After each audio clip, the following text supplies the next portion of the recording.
What's the deal, y'all? Master Clee back here with another video. I appreciate each and every single one of y'all for being here. Last video, y'all went absolute crazy. I love the energy, and honestly, I don't want to waste no time. Okay, let's jump right into it. The strongest man who ever lived spent his last days blind, chained to a grinding wheel, walking it in circles like an animal, while the people who put him there stood around and laughed. Now, who is this dude that I'm speaking about? This dude that I am talking about is none other than Samson. Now, Samson was the biblical Hulk, right? Like, this dude was an absolute monster. This dude was a beast, right? Strong as all get out. Could get whatever he want, like a warrior from head to toe. Like, this dude, he was an animal. Okay, so Samson, this is the same Samson who was able to kill a lion with his bare hands, right? This is the same Samson that killed 1,000 men in one fight. I remember reading, and they said that he was able to grab a jawbone off the ground from a dude that he pieced up earlier and kill an army with it, right? Like, there wasn't an army on this earth that could touch Samson. Nobody, except for one person. Then came a woman named Delilah, right? And the Bible says that Delilah was seductive and enticed him and pressed him daily with her words, right? She was able to get his secret out of him, his secret of his strength. And she found out that all his strength was tied to his hair. And it was a vow that Samson made with God from birth that he would never cut his hair, right? Because if he cut his hair, there went his strength. So she waited till she was able to rock him to sleep, right? He fell asleep in her lap. As soon as he fell asleep, she shaved it off, right? And that's how the strongest man who ever lived ended up blind, bald, grinding, and working tirelessly in a prison. And honestly, why is this relevant? Because it didn't stop with Samson, right? Samson was a strong dude. King David was a man after God's own heart. Solomon was the wisest man who ever lived. If we want to talk about maybe some modern people who fell victim to this same type of thing, Tiger Woods, right? Diddy, sitting in a cell as I speak to you right now. Kobe, on top of the world, right? Fresh off a three-peat, fall victim to this thing. And this thing that we're speaking about is lust, right? So the strongest, the smartest, the most powerful men of every generation, and this lust thing pulled every single one of them down. Now, you might be telling yourself, that's them, like, that ain't me, that's the famous guys, that's the guy from the biblical, like, why is it relevant? Okay, so let's look at the numbers. There was a study that said 75% of men of God, that is, men who love God in church every Sunday, admit that they look at pornography. Nearly one in five pastors say that they're struggling with it right now, right? And this is the men that are leading the church, where you go every Sunday, that you look to for advice, that you look up to, right? And here's the one that gets me. 2 out of 3 people believe that with enough willpower, a man can beat this thing on his own. I gotta let that marinate. With enough willpower, you can beat this thing. Y'all, that's the lie that's burying us right now. Right? Because if willpower was the answer, the strongest man alive would have walked away from Delilah, right? The wisest man alive and King Solomon would have known better. They didn't. And I'm going to get into the details of some of the shenanigans that went on biblically with the wisest man that ever lived. Not just the wisest man that ever lived, the richest man that ever lived, right? So today, what I want to talk about and all I want to get into is how it actually happens, right? How lust takes down strong men, and why the strength that a lot of men are so proud of might be the exact thing that it uses to take you down. Okay, let's get into it. All right, real quick, before we get into the stories, I gotta fix something, because the way most men talk about this thing is wrong. And being wrong about lust is keeping them stuck. So a lot of us act like lust is an outside thing, right? Like it's a demon hiding in the bushes that jumps out and grabs a good man out of nowhere like it just fell on you and you're a victim of it. Understand that that's not how it works. And the Bible is real clear about where it actually comes from. James chapter 1 verse 14, I believe, it says, "But every man is tempted when he is drawn away of his own lust and enticed, then when lust hath conceived, it bringeth forth sin. And sin, when it is finished, bringeth forth death. You catch that? His own lust, right? Not a demon, not his bad luck, his own lust. And if you look at the words that it uses, it said conceived. It said brings forth. That's pregnancy language. What do I mean by that? That's a thing that starts small inside of you and grows, right? You don't catch lust like a cold. You feed it, you manufacture it, you entice it, right? One look, one click, just this one time, and it continues to feed. Every single time you feed it, it grows, right? And so it gets a little bigger, and you may get a little weaker to resisting it until the thing that you've been feeding is stronger than the man feeding it. Understand that nobody falls out of nowhere, right? You fall after 1,000 little times you fed it in private and told yourself that it wasn't a big deal. So why does lust go after strong men? And again, even saying go after, like that's not the right verbiage. Why do strong men deal with lust, right? Why does it always seem to be maybe the disciplined dude or the successful one, the man of God, right? 3 reasons. One would be the strong man is the most sure he can handle his lust, right? So I would say confident. Right, he's confident that he can handle it. He's like, yo, this ain't no big deal, right? So he plays with it a little longer than anybody else would, right? He's not scared of it, and not being scared of it is exactly the problem. I'm not saying he has to fear it, but he needs to be aware of it, okay? Number 2, I'm gonna say access. Access of what, Master Clee? He's got the most access. He's got the money, he got the status, he got the privacy, he got the opportunities. He has more ways to feed it, more room to hide it. He has the clout, right? So he can kind of handle it from the outside, okay? And then number 3, I would say pride. He's very prideful, right? This is the big one. His pride won't let him ask for help, right? So he's the man that everybody else comes to when he needs help. How's he supposed to admit when he's losing the lust? Right? So what he does is he keeps it dark. He keeps it hidden. He feeds it in the dark and it grows in the shadow, right? While everybody, him included, still thinks he got it all together. This is how strong men fall to lust. This is how the men that think they got it all together end up really losing to lust, right? Nothing jumped him. Nothing jumped on his back. Like, he built this. He fed this thing quietly over years, and he never let a single soul see it. So I want to show you exactly what that looks like and how it has happened to some of the strongest men that have ever lived and have ever walked the face of this earth, okay? Let's start here. I love this, man. Y'all in for a treat. Stick around. Let's start with my guy, King David. Man, David, right? Let's start with David. So if you know anything about David, you know this man was the real deal. You know this man was the truth, right?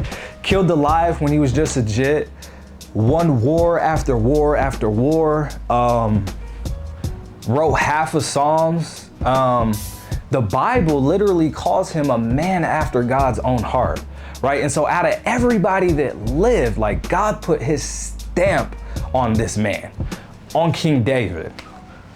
Hear what I'm saying? Like, I'm not even trying to hype my dude up. King David was him, right? Like, this is not a weak man. This is one of the strongest, most favored men of his whole generation.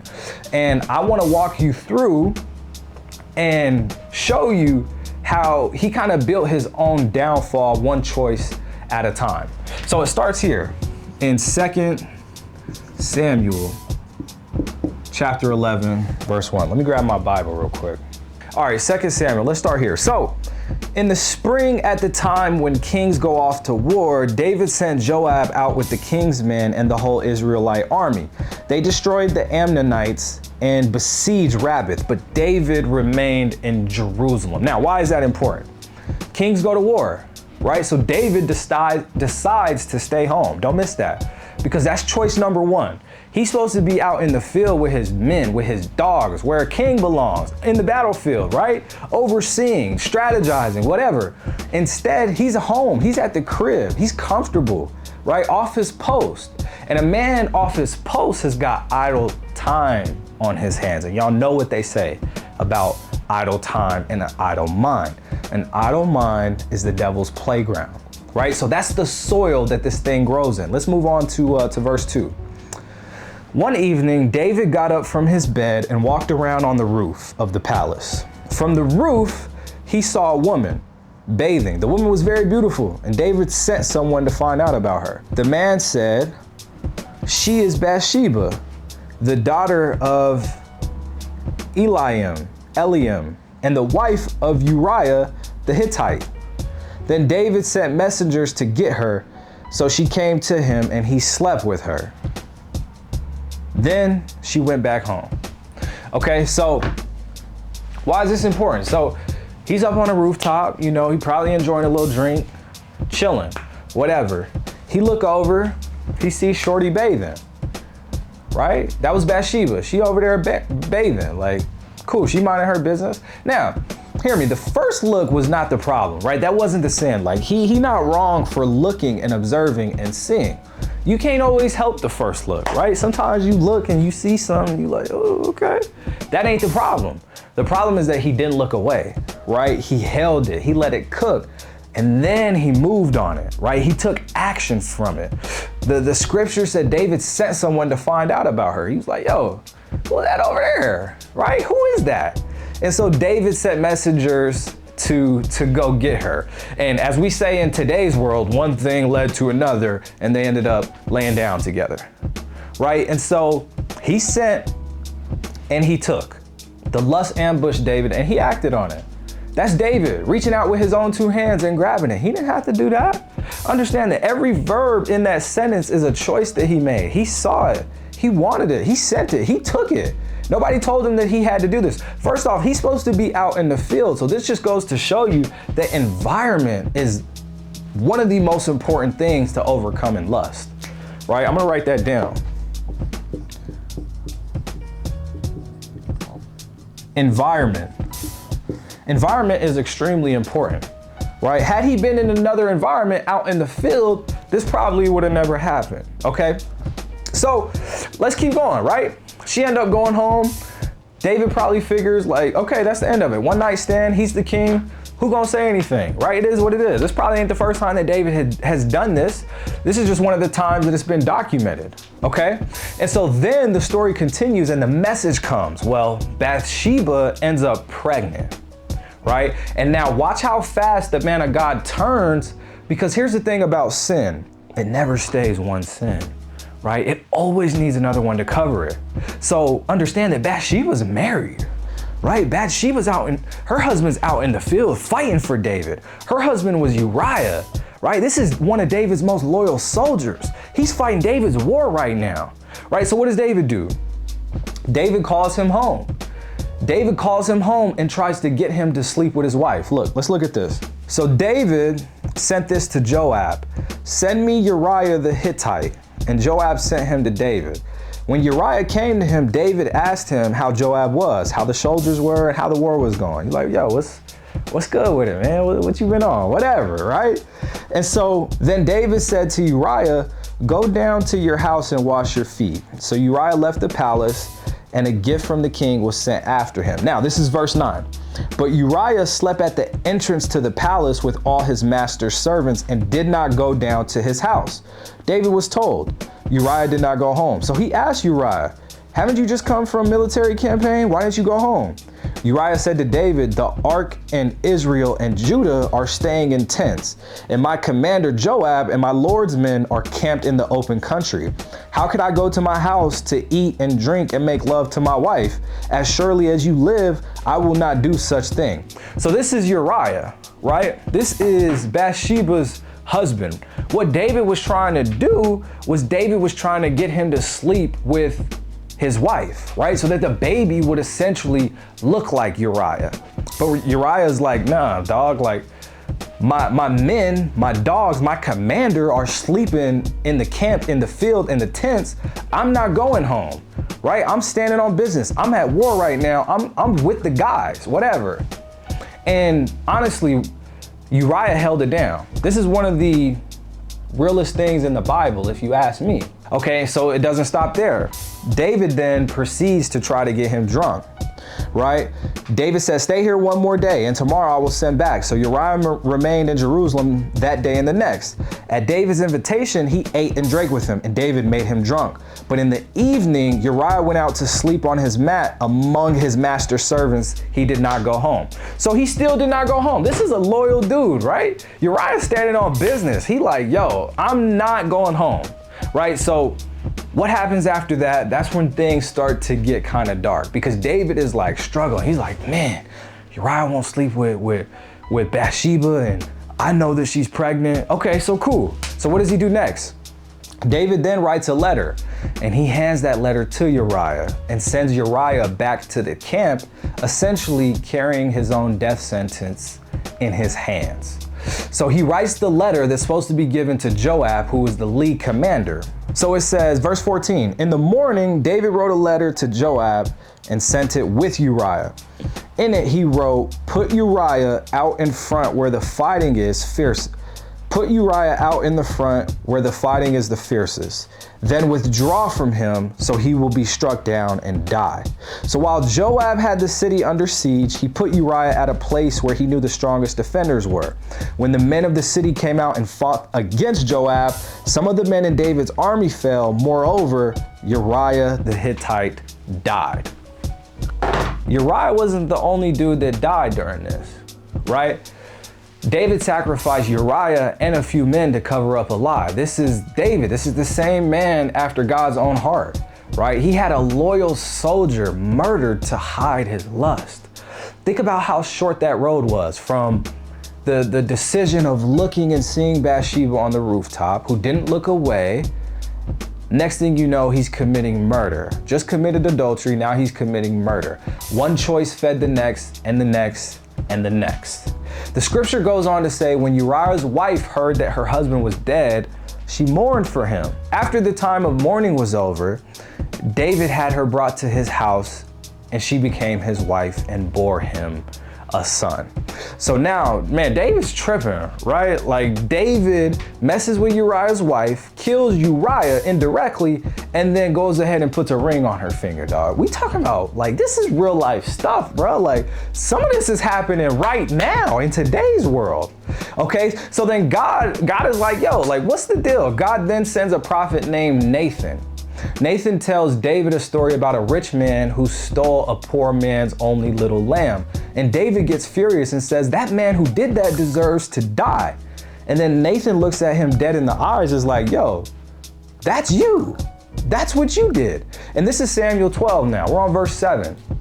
Nathan said to David, you are the man. Thou art the man. Thou hast killed Uriah the Hittite with the sword. Right? And so Nathan is calling David out. He's confronting him. This is God. This is God who sent Nathan to confront David, right? He says, you are the man. You did this. And then comes this sentence. This is verse 10 now, chapter 12. Now, therefore, the sword shall never depart from thine house. What did he mean by that? The sword never left the house. It never left the house. It stayed there, right? So the baby that Bathsheba was pregnant with ended up coming to fruition. She birthed it, but it ended up dying 7 days later. And understand that over the years that followed, David watched his own house tear itself apart. Bro, some crazy stuff happened, right? One son violates his sister, another son murders that son in revenge, and then that same son raises an army against David and ends up dying out in the field. This is the ripple effect of lust. One look, dog. One look that he chose not to turn away from, that he fed until it gave birth to all of that. Now, here's the part that really messed me up about this whole thing. David and Bathsheba, after all of that, after having two sons die, they end up having another son, right? And he grows up to be the heir. Now, who are we talking about?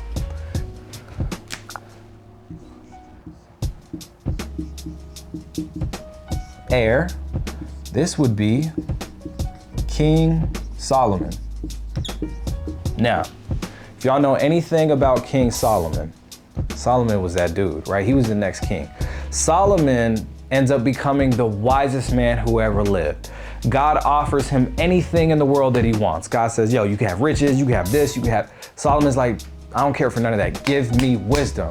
And God gives him wisdom. He gives him that plus riches and honor on top of that, right? People traveled all across other nations just to sit and hear this man speak. Essentially, he was a modern day consultant. And you know what took Solomon down? The same exact thing he watched take his dad down, take his father down. Don't miss this, y'all. More is caught than is taught, right? So if we fast forward into the Bible in 1 Kings 11, I want to say it's verse 3 or 4.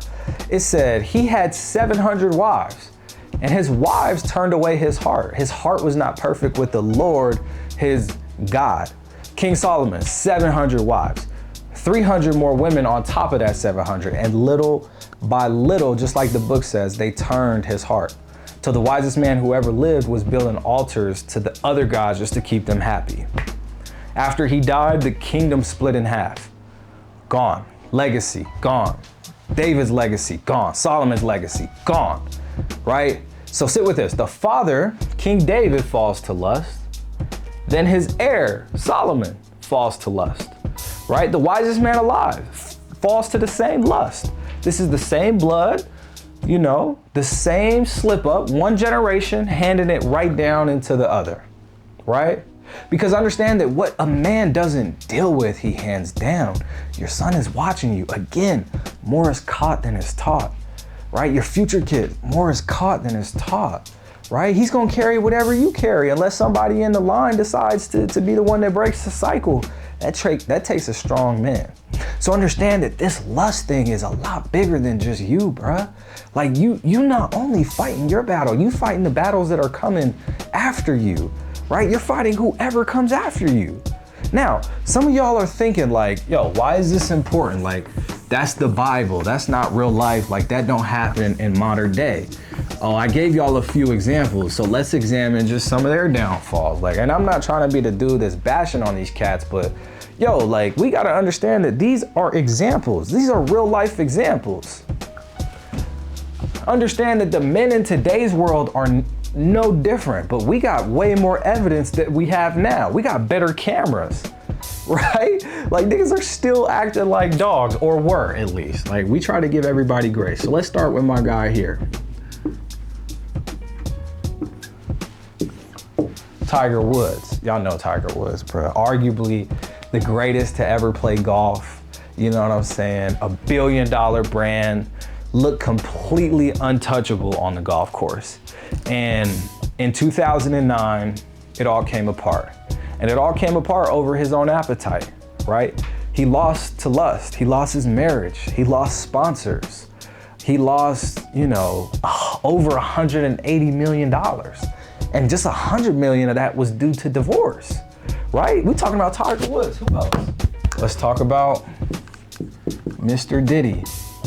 Sean Combs, right? Built one of the biggest empires in the history of music, was referred to as a mogul, billionaire, sitting on top of the whole industry. And right now, as I'm speaking to you, he's in a federal prison cell over his own appetites.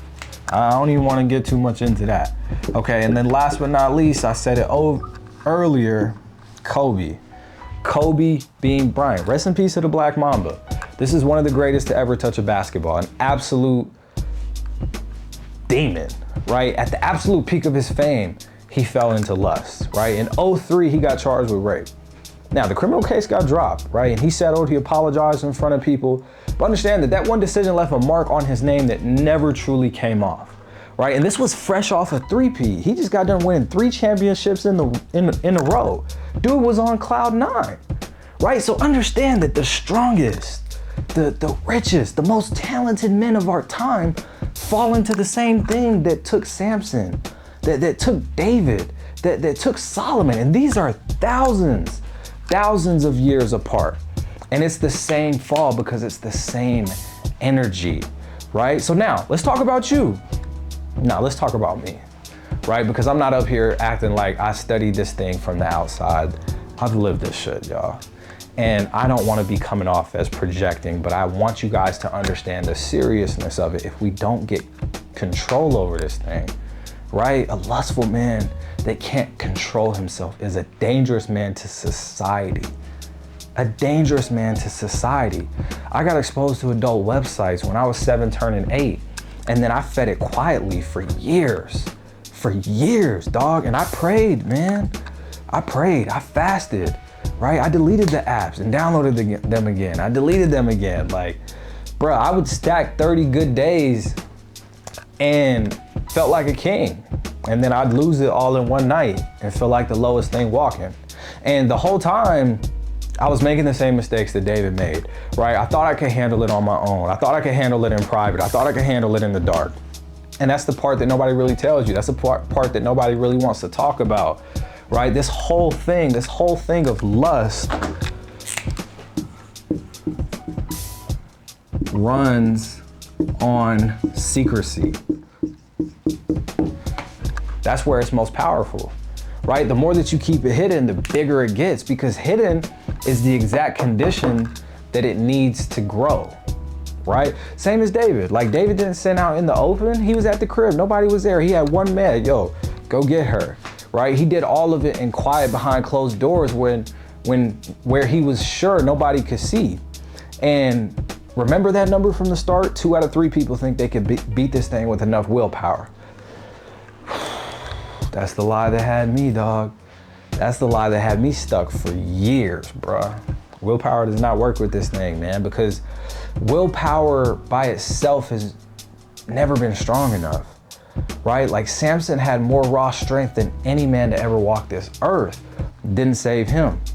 David had the actual favor of God in his life, and it didn't save him on the roof, right? So what makes you think that your willpower is gonna be the thing that holds, right? Look at how it built in David, because it builds in you the exact same way, right? All David had to do was just not be out in the field with his guys. He just decided to stay home, right? He took a look that he shouldn't have, and he held on to that look, and he fed it in private, and then he acted and he moved on it, right? And then he spent everything he had left protecting the secret, right? Going out of his way to just cover this thing up. And if that sounds like your life right now, you're not broken, man. You're not some uniquely messed up case. You did what every man does, right? You fed something small in the dark until it got big on you. But here's the good news in that, right? It's not all like down and dark and ugly. Like, there is some good news, okay? The good news is that the same way that you built it, you can starve it. You don't have to feed it, right? Understand that you just can't starve it the way that you're doing it right now. Not alone, okay? Let's keep it moving, man. I'm gonna give you guys a framework on how to beat this thing. You could beat this thing in 30 days or less. 30 days or less to be free for life.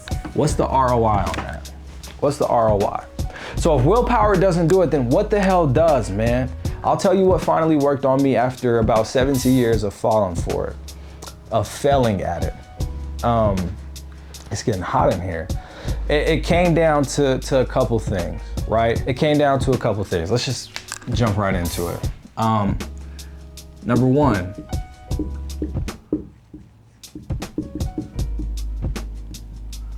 hold on. Bring it to light. Bring it to light. That's number one. First, you got to bring it to light. Understand that the whole thing only grows in the dark. So you drag it out into the open, you tell another person, you tell another man out loud, then the thing that you've been hiding now expands. Now, I know that shit sounds terrifying, right? That shame is gonna scream at you not to do it. That guilt is gonna tell you, yo, don't do that. Nobody will accept you. And that's just not the truth, man. The second that you say it out loud to somebody that you trust, it starts losing its grip on you, right? The hiding is really the heaviest part of this whole thing. Bringing it into the light is the actual work. Okay, number two, we got to anchor to God.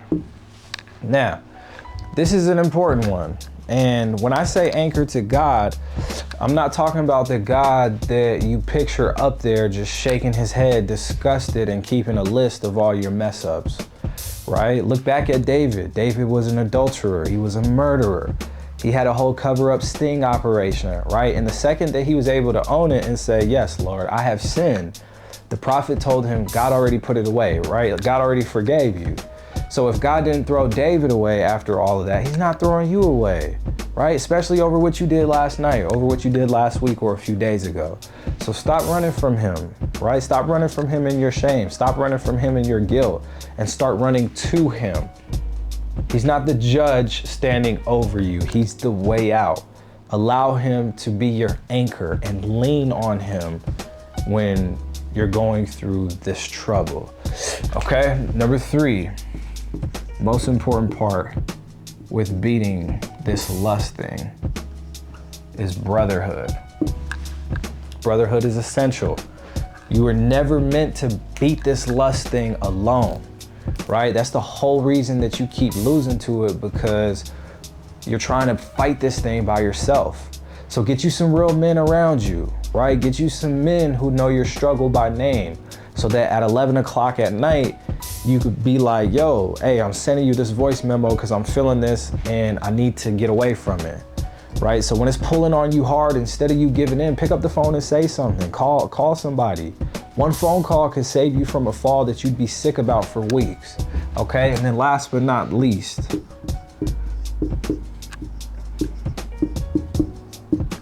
act as if, right? You don't try to conquer the next 10 years tonight. Act as if you've already beat this thing, right? Act as if you're already done with it. Like, when I say act, like, act for just one more day, right? Today, move like the man who already beat this thing. Don't make it seem like you got to be done with this for 10 years, right? Just stack up the days. Focus on one day at a time, and understand that as you do this, you'll start being that person before you ever arrive, right? So if we look back, it's bring it to the light, anchor to God, brotherhood, and act as if. That's the whole thing. That's the absolute whole thing. And notice, I never said anything about grit. I never said anything about grinding and just try harder, right? You've already tried all that. We all have. Doesn't work. Put that to rest, okay? So every man that I discussed today felt the same way in the end. They felt alone, right? Samson didn't have a single bro that he could just call upon, or a single brother in that room when Delilah was in there and he was confused about lust versus love, right? David was up on that roof by himself. Every one of them had this thing in private and fought it with their own strength. And on their own strength, the strongest men who ever lived still lost. You don't have to do it that way, right? That's the whole reason this channel exists. It's to pull this thing out of the dark. It's for men who've been quietly losing to it for years. If that's you, like, you're not weak, bruh. You're not alone, and you're definitely not the first strong man that this has happened to. Okay, so if you're ready to actually fight this thing alongside other men instead of by yourself, I'll point you in the right direction, right? Check out the link in the description. There's already men in there doing this work. I've helped numerous amount of clients, and I want to help you. I want to help you next. There is room for you. There is space that we will hold for you. Okay, so before you close this video, just do one thing for me. Tell one person what you feeling. Tell one person what you going through. No longer hiding it. Bring it to the light. Take that very first brick off the secret and bring it into the light. Okay, because understand that hiding doesn't heal you. And this is coming from somebody who has hid for years. Okay, I appreciate each and every single one of y'all for being here. It's Master Clee, and I will see you on the next one. Peace.